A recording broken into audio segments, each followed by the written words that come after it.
Hello friends, back to my channel Lakshmi Sana. তো আজকে আমরা মামাবাড়ি এসে দেখি প্রায় 60 হাত দূরে একটা পাতকুয়োতে এই দুটো খরিশা পড়ে গেছে ব্যাঙ খেতে এসে। তো এই দেখো পাতকুয়াতে অনেকটাও জল আছে, তার কিন্তু ওরা সাঁতার কেটে উপরে ভাসছে। ব্যাঙটা পড়ে আছে। এটা হচ্ছে দুটোই আছে, এগুলো হচ্ছে দুধা খরিশ। তো দেখো কেমন ফনা তুলছে। এই দেখো ব্যাঙটা পড়ে আছে, এরা খুব দুর্বল হয়ে গেছে, তার জন্য উঠতে পারছে না। আমার দুই মামা দেখে একটা বাঁশ নামিয়ে দিয়েছে, কিন্তু ওরা 3-4 দিন ধরে পড়ে আছে, তাই ওরা এতটাই দুর্বল হয়ে পড়েছে যে তারা উঠতেই পারছে না।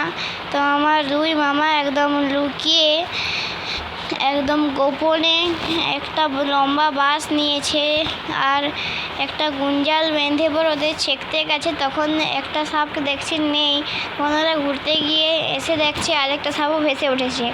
তখন ওরা সাপগুলোকে তুলে দিয়েছে। সাপগুলো ওদের কিছু করেনি, নিজের স্থানে চলে গেছে।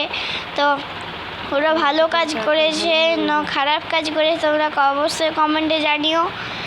তো ভিডিওটি ভালো লাগলে লাইক কমেন্ট শেয়ার করো। দেখো আমার দুই বাবা দুটো সাপের জীবন বাঁচালো।